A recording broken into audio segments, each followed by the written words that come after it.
കഴിവുള്ള വ്യക്തികൾ, creators, gaming മേഖലയിലെ വിദഗ്ധർ എന്നിവർക്കായി ദീർഘകാല വിസ നൽകി ദുബായ്. ദുബായ് കൾച്ചറിന് കീഴിലുള്ള ഗെയിമിംഗ് വിസയുടെ കാലാവധി 10 വർഷമാണ്. ഗോൾഡൻ വിസയ്ക്ക് സമാനമാണ് ഇത്. ദുബായ് ഭരണാധികാരി ഷെയ്ഖ് മുഹമ്മദ് ബിൻ റാഷിദ് അൽ മക്തൂമിന്റെ കാഴ്ചപ്പാടുകളും അഭിലാഷങ്ങളും ഉൾക്കൊള്ളുന്നതാണ് Dubai gaming visa.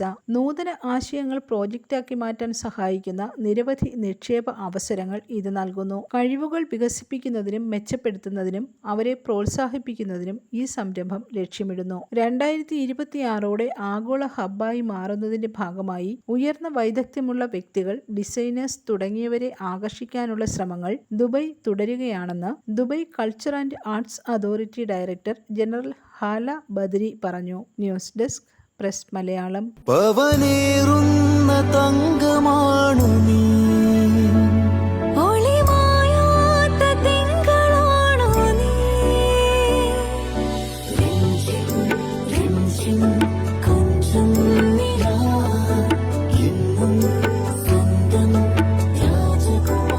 Be a Rajakumari.